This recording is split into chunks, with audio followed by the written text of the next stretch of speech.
Hey everyone, this is Daryl, aka the D from the Simply Incredible podcast, and today we're going over UFC 203, Miocic versus Alistair Overeem.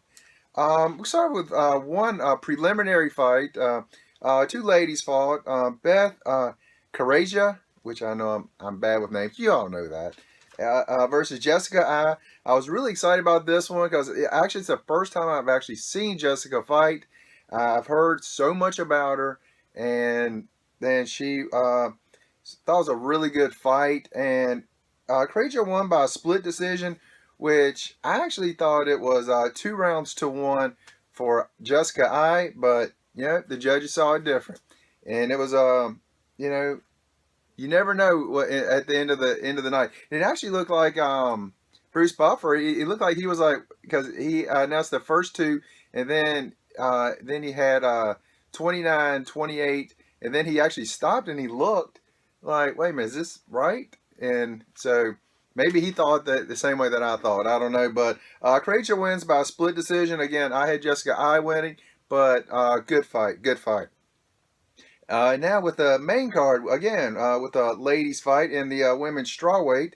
Number 6, Jessica Andrade versus number 7, Joanne Calderwood. I actually picked Calderwood to win this one, and of course I'm wrong. It's amazing how often I'm wrong on picking fights. It's just incredible. But Jessica Andrade won in the with a guillotine in the first round. Calderon was actually just kind of controlling it, and then she got caught. She got caught with a big punch, and then took it and get caught with a guillotine, and it was a really good guillotine. I mean, she almost pulled like an old school Jake the Snake Roberts DDT on Calderon. It was quite the thing. She snapped that thing down really quick, tight, cinched it in, had a good grip on, and it was over. It was over. Good fight though, really good fight. Next in the bantamweight, number 2, Uriah Faber versus number 12, Jamie Rivera. Faber, I just kind of assumed to win this fight because he seems to be able to win any fight that does not have a title on the line. He's been a really great fighter for a long, long time, but he lost this one. Rivera just dominated this fight the entire time. Like the first round, it really looked like Faber was almost scared to engage on anything, and he just kept getting caught. And Rivera really threw some really, really heavy leg kicks, and you could see after the second round that Faber was really, really having trouble on that lead leg. But and he just kept working on that leg, kept working on that leg, and he threw some leg kicks that. Man, I'll tell you what, as a martial artist, I don't like throwing leg kicks below the knee because that is shin. So you're gonna hit somebody with your shin, but it's gonna be on another shin, and that's gonna hurt on both sides. I try to get them right there in that thigh. So it's your shin hitting on that muscle that you just keep tearing away at that muscle, just kind of just really hurt that leg. And but guess what? At the end of the night, got the W, and he really controlled the whole fight. So to me, it was really 3 rounds to none in that fight. And I think 2 out of 3 judges had the same thing. Next in the welterweight division, and this is the fight that basically could have been the headline because it's all anyone was talking about: CM Punk versus Mickey Gall. And first off, coming in, there was really some. This is odd to me that controversy over an interest music. It really is like really. And as Mickey was coming out, they played "Hey Mickey, you're so fine, you blow my mind." Hey Mickey, and they said that Dana White did not want that song to be played. Now I don't know why. I'm confused as to why. If anyone knows why Dana White did not want that song being played, let me know because I'm curious about this. But they said Joe Silva was like, "This is what we're playing." And after the fight, Gall said, "I did not know that was going to be playing until I started walking out, and I heard it. And I was like, he's like, oh, that's my music," because they said that he was not going to be allowed to play that song. I'm confused. CM Punk, a lot of interest in what he was going to walk out to, and yes, he did walk out to Cult of Personality. and from his old WWE days, and he said it was something a song that he had that played for him way back in the 90s. I can't remember where it was. I don't think it was wrestling. I think it was something else when he was younger, but it was that same song. So, but as for the fight itself, I think it pretty much went like most people said, really thought it would go. Gall, CM Punk come in like firing forward, just really rushing forward, and within 2 seconds of the fight, maybe 3 seconds of the fight, he just got taken straight down. And after that, as Joe Rogan said, this is a mauling. This is a mauling, and it really was. I mean, he just got beat down pretty good. He got submitted rear naked choke, in 245. He was in a choke earlier, got out of it. He just looked like, sadly, like they were saying, he looked like a white belt fighting a brown belt when he got to the ground. And the white belt's gonna lose, and he's gonna lose quick, and it's gonna be obvious. It's not gonna be like, he might have could have done something. No, he was just owned on the ground. But you know what? Even though he pretty much what we thought would happen did happen, to get in there still, it takes guts. It takes a lot of, even though he didn't look very good, it takes a lot of training to get to that point. And I'll give him a lot of credit.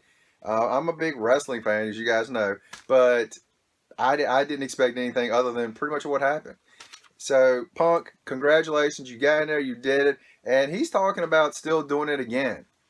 To me, you should not be doing it at that level, at the UFC level. You need to do it at a lower level. I've got friends I train with that should be in there before CM Punk should. I think a lot of people in martial arts will be able to say the same thing. But you know what? You got that name, boom, you're in there. I understand. But Punk, congratulations, you did it. I was wrong. I admitted I was wrong because I said a long time ago he's not going to be in there. He's going to be injured. Something's going to happen. He's never going to fight. But you know what? Congratulations, Punk. Congratulations. Even though, and I was like, this is the first guy I've ever seen come out with such a huge grin on his face. Like, you know what? I did it. I got in there. I got my butt kicked, but I got in there, and he was like, man, it was a lot of fun. I don't know if I would have said that after I got beat up, but that's just me. But good job, Punk. Good job, Mickey Gall. Mickey Gall looks like he's somebody. He has a lot of talent. It's hard to say that with the competition that he's been against, though, because we don't know where those guys are. CM Punk, Michael Jackson, which I thought that was funny, but he fought Michael Jackson in his first fight in UFC. It's hard to say where he really is, but guys he's fought, he's just ran right through.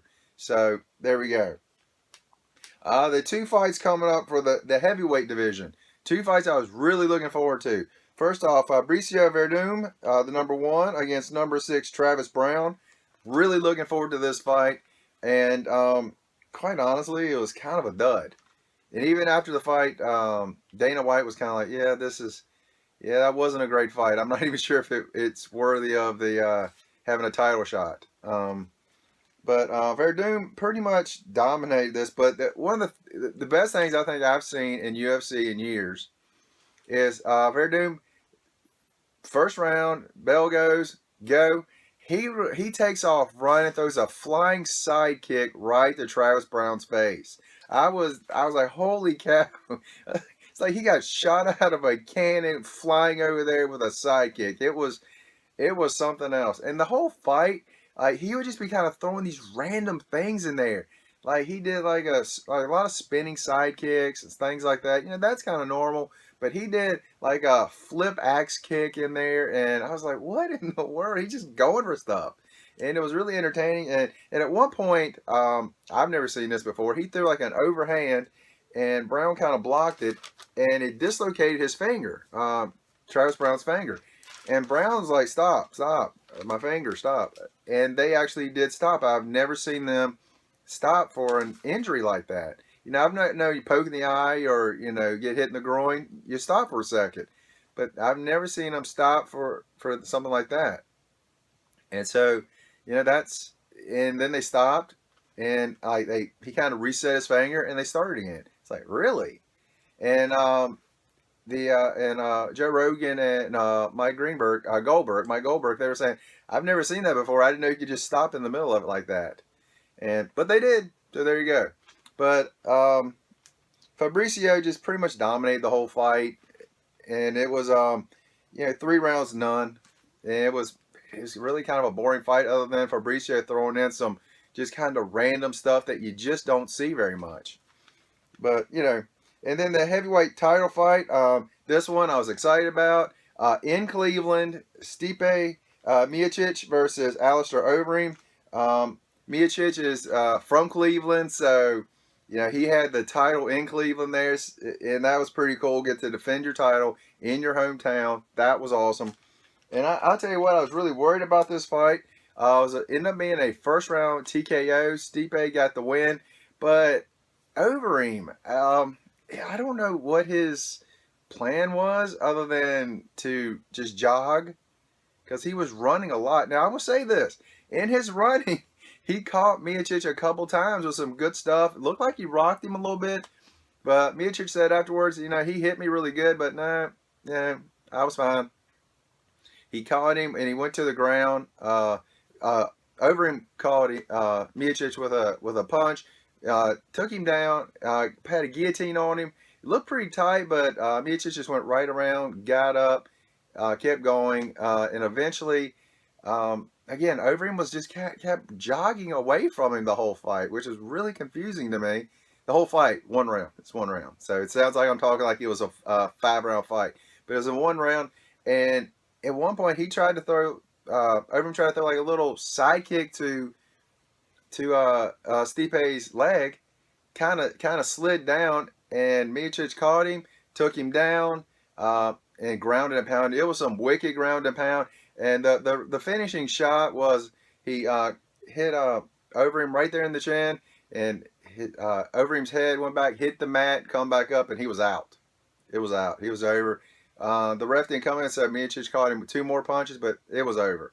Miocic in his hometown got the win.